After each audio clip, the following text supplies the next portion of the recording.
Hello, welcome back to my YouTube channel. എല്ലാവർക്കും എൻ്റെ പുതിയ വീഡിയോയിലേക്ക് സ്വാഗതം.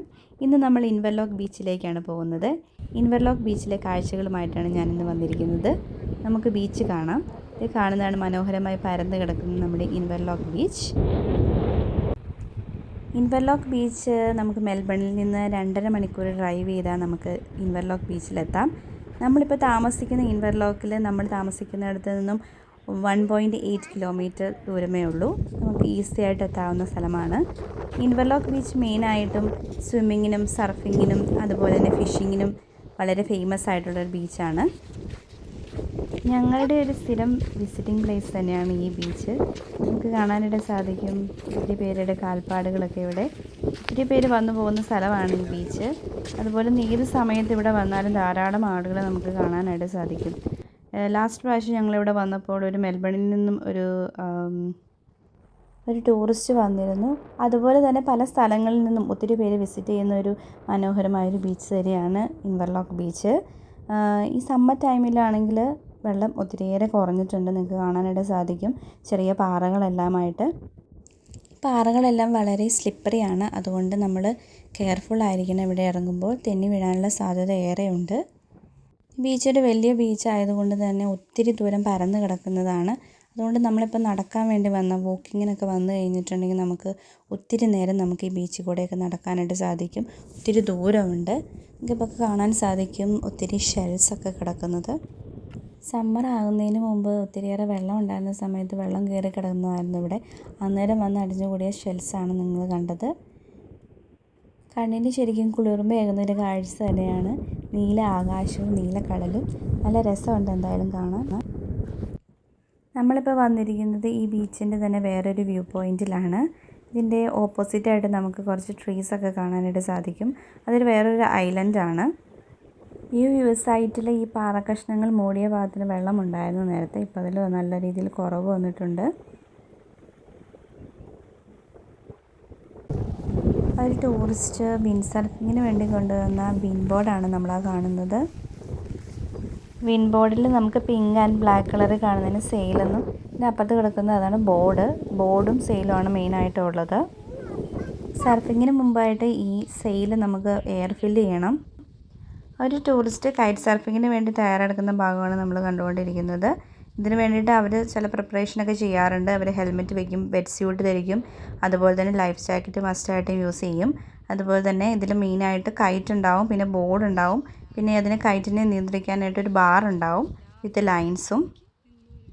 കൈറ്റിനെ നിയന്ത്രിക്കുക എന്ന് പറയുന്നത് ഈസി ആയിട്ടുള്ളൊരു കാര്യമല്ല. അത് ഇച്ചിരി എക്സ്പീരിയൻസൊക്കെ ആവശ്യമുണ്ട്. അതുകൊണ്ടില്ലേ ആ ടൂറിസ്റ്റ് വളരെ കഷ്ടപ്പെടുവാണ് കൈറ്റിനെ നിയന്ത്രിക്കാനായിട്ട്. അതുപോലെ തന്നെ നമുക്ക് കാണാൻ സാധിക്കും ഒത്തിരി പേര് ഓൾറെഡി ഉണ്ട് ബീച്ചിൻ്റെ അകത്ത് കൈറ്റ് സർഫിങ്ങിന് വേണ്ടി വന്നവർ.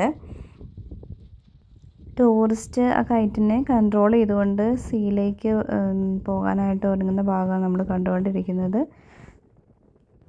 ഇത് ബീച്ചിലെ ഒരു ഫിഷിംഗ് സ്പോട്ടാണ്. ഒരു ടൂറിസ്റ്റ് ഇവിടെ വന്ന് ഫിഷിങ് ചെയ്യുന്നത് നമുക്ക് കാണാനായിട്ട് സാധിക്കും. ഒത്തിരി ടൂറിസ്റ്റുകൾ വന്ന് ഇവിടെ ഫിഷിങ് ചെയ്യുന്ന സ്ഥലമാണിത്.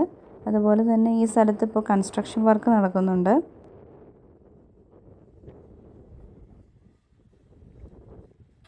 ടൂറിസ്റ്റുകൾക്ക് ഫുഡ് പ്രിപ്പറേഷന് വേണ്ടിയിട്ടുള്ള പ്ലേസാണിത്.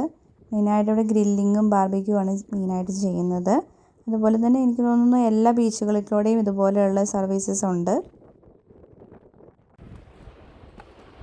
നെക്സ്റ്റ് നമ്മൾ ഈ ബീച്ചിൻ്റെ തന്നെ ഈഗിൾ നെസ്റ്റ് എന്ന് പറയുന്ന സ്ഥലത്തേക്കാണ് പോകുന്നത്. അവിടെ നമുക്ക് ക്ലിഫ് കാണാനായിട്ട് സാധിക്കും. നമുക്കതിൽ അങ്ങോട്ടേക്ക് നടക്കാം. നമ്മൾ ആദ്യം നിന്ന് വ്യൂ പോയിൻറ്റിൽ നിന്നും ഇങ്ങോട്ടേക്ക് നമ്മൾ ഡ്രൈവ് ചെയ്താണ് വന്നത്.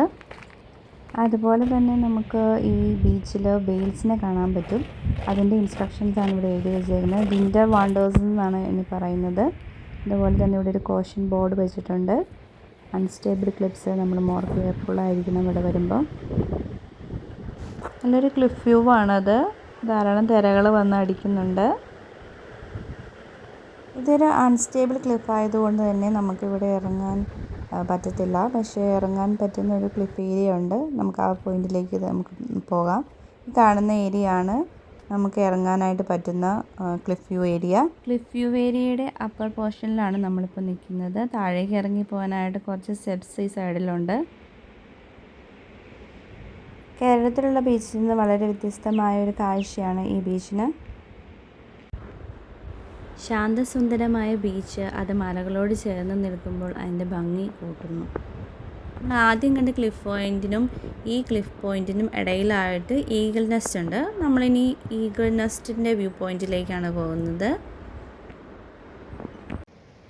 ഈഗിൾ നെസ്റ്റിൻ്റെ വ്യൂ പോയിൻറ്റിലാണ് നമ്മളിപ്പോൾ നിൽക്കുന്നത്.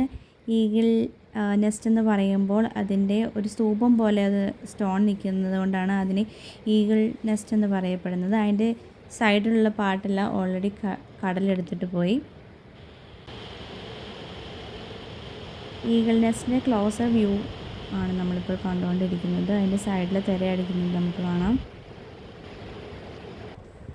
ഇൻവർലോക്ക് ബീച്ചിൻ്റെ കാഴ്ചകളും വിശേഷങ്ങളും ഇവിടെ അവസാനിച്ചിരിക്കുകയാണ്. പുതിയ വീഡിയോയുമായി വീണ്ടും കാണാം. ഈ വീഡിയോ നിങ്ങൾക്ക് ഇഷ്ടമായെങ്കിൽ please subscribe, share and like.